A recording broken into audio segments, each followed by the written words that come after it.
আলাউদ্দিন আপনি লিখেছেন, ভারতের বাবরি মসজিদের স্থানে রাম মন্দির উদ্বোধন হলো, এ নিয়ে দৃশ্যমান কোনো প্রতিবাদ দেখা গেল না। শুনতে অবাক লাগলেও রাম মন্দিরের প্রসাদ হিসাবে চাল গিয়েছে বাংলাদেশ থেকেও।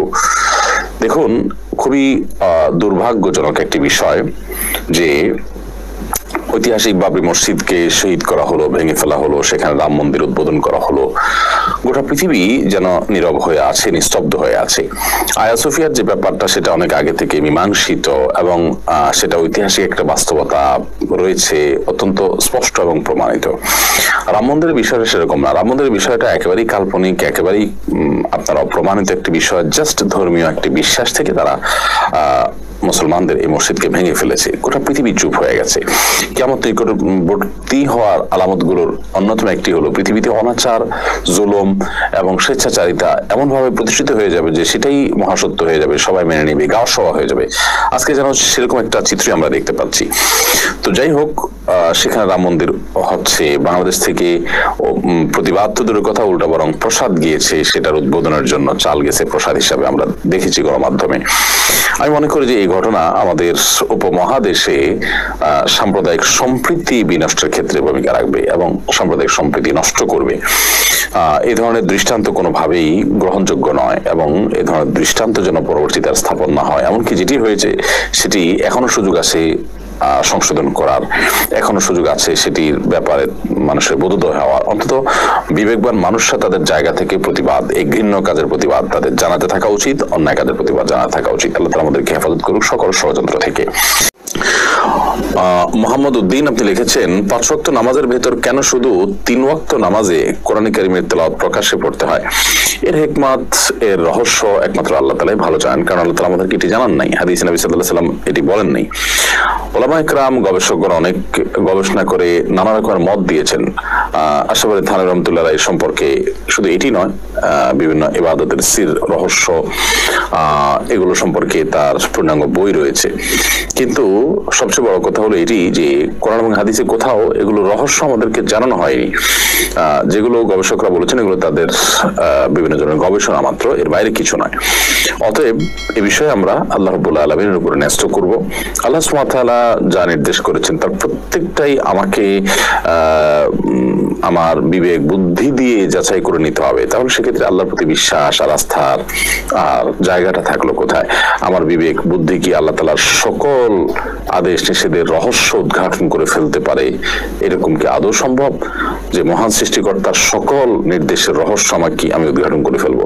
এটা মোটেই যৌক্তিক না যে সবগুলো মানুষ হিসাবে, সৃষ্টি হিসাবে মহান সৃষ্টিকর্তার সবকিছু রহস্য উদ্ঘাটন করা সম্ভব। এই জন্য আমাদেরকে অবশ্যই আল্লাহ তাআলার এই নির্দেশের মধ্যে হিকমা রয়েছে সে বিশ্বাস করতে হবে। ফিরাজুল হাকিম লা ইয়াখলু হিকমা, আল্লাহ সুবহানাহু ওয়া তাআলার গুণবাচক নামগুলোর ভিতরে একটা হলো তিনি হাকিম, মহান প্রজ্ঞা অধিকারী, যার কারণে তিনি যা করেছেন, যা বলেছেন, যা নির্দেশ দিয়েছেন তার প্রত্যেকটার মধ্যেই হিকমত রয়েছে। তবে সব হিকমত আমাদের জানাটা আবশ্যক নয়। আমরা অনেক কিছু পৃথিবীতে জানি না, বিশেষ করে আমাদের চাইতে অনেক জ্ঞানীদের সব কথাই যে আমাদের বুঝে এসে যায় তা নয়, কিন্তু তাদের প্রতি আস্থা এবং নির্ভরতার একটা জায়গা থাকে। কুরবানা তানহা আপনি লিখেছেন, আমার 6 বছরের একটা মেয়ে প্রায় 1 মাস অসুস্থ থাকার পর মারা গেছে, সে কি জান্নাতি? আমি প্রায় স্বপ্নে দেখি ও অসুস্থ, এর কারণে ওর জন্য আমাদের করণীয় কি? দেখুন, একটা ছোট বাচ্চা মানুষ মারা গেছে, আশা করা যায় আল্লাহ তাআলার কাছে সেই জান্নাতের মেহমান হবে। তবে এই বাচ্চা, তার জন্য আপনাদের কিছু করার নাই, আপনারা দোয়া করবেন যেন সে আপনাদের জন্য সুপারিশকারী হতে পারে, কিয়ামতের ময়দানে যেন সেই সৌভাগ্য আপনাদের অর্জন হয়, সেই সুযোগ যেন আল্লাহ তাআলা দান করেন, দোয়াটা করতে থাকবেন। এর বাইরে আর কোনো বিশেষ কিছু করার নেই। আর 1 মাস পর অসুস্থ ছিল, তারপরে মারা গেছে, স্বাভাবিক যে আপনারা তাকে স্বপ্ন দেখবেন এবং অসুস্থতার সেই দৃশ্যগুলো যেহেতু বারবার আপনাদের স্মৃতিতে ভেসে ওঠার কথা সাধারণ অবস্থাতেও, অতএব ঘুমের মধ্যে এটা দেখা অস্বাভাবিক কিছু নয়। অতএব এটাকে ভিন্ন কোনো ব্যাখ্যা বা মানে সূক্ষ্ম ইঙ্গিতমূলক কোনো কিছু বলে আমি মনে করছি না। এমডি রাজ আহমেদ আপনি আমাদের ইউটিউব চ্যানেলে প্রশ্ন করেছেন, অভিশাপের ব্যাপারে ইসলাম কি বলে? অভিশাপ কি পুরো একটা বংশে রাখতে পারে কিনা? প্রথম কথা হলো যে অভিসম্পাত করা ভালো জিনিস নয়। নবী সাল্লাল্লাহু আলাইহি ওয়াসাল্লাম তিনি লাআন তাআন ছিলেন না, হাদিসে পরিষ্কার বলা হয়েছে তিনি অভিসম্পাতকারী ছিলেন না। অভিসম্পাত করা এটা কোনো ভালো জিনিস না। আল্লাহ তাআলা অভিসম্পাত করা মানে কি? আল্লাহ তাআলার রহমত থেকে বঞ্চিত হওয়ার দোয়া করা, তার মানে বদদোয়া করা। এটা ভালো কোনো জিনিস না। যে কোনো মানুষকেই আল্লাহর রহমত থেকে বঞ্চিত হতে বলা এটা অনুচিত কাজ। যত ভুল কাজই করুক না কেন তার জন্য হেদায়েতের দোয়া করা, আল্লাহ যেন তাকে সংশোধন করেন। কিন্তু আল্লাহর রহমত থেকে নিরাশ হয়ে যাবে, আল্লাহর রহমত থেকে দূরে সরে যাক সে, এই চাওয়া কোনো মুসলমানের হতে পারে না।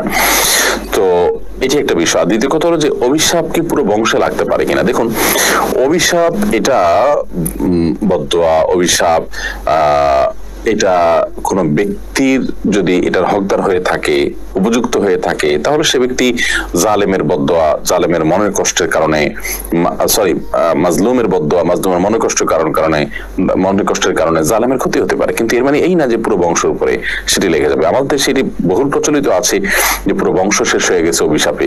এগুলো আসলেই আমাদের নিজেদের মন গড়া কথাবার্তা। আল্লাহ সুবহানাহু ওয়া তাআলা কোরআনে কারিমে পরিষ্কার ভাবে বলেছেন, আল্লাহ তাযিরু ওয়াজিরাতুন বিজরা উখরা, একজনের অন্যজনের পাপের বোঝা বহন করবে না। বিধায় কেউ যদি অন্যায় করে থাকে তার পাপের বোঝা পুরো বংশ বহন করবে, এরকম অনাচার বা এরকম অন্যায্য কথা ইসলাম বলেনি। যার কারণে কেউ যদি কোন কারণে অভিশপ্ত হয়ও তার পুরো বংশ ধ্বংস হয়ে যায়, ব্যাপারটা কিন্তু সেরকম না। ইবলিসের যে ব্যাপারটা হোক, যে ইবলিস আল্লাহ তাআলার কাছে অভিশপ্ত, এবং অভিশপ্ত তার পুরো জাতি, তার সমস্ত বংশধর, সে বিষয়টা এই জন্য যে তারাও ইবলিস, তারা ইবলিসি থেকে কেউ সরে আসেনি, আসার মতো বিষয়ও নাই সেখানে। এখন একজন মানুষ, তিনি কোন অন্যায় করেছেন, অভিশপ্ত হয়েছেন, তার পরিবারে কেউ ভালো কাজ করেছেন, ইমানদার হয়েছেন, তো সেক্ষেত্রে তিনি অভিশপ্ত হতে যাবেন কেন? এই জন্য পুরো বংশগত অভিশাপ লেগে যায়, এটা জানাইলে সঠিক কোনো বিষয় নয়।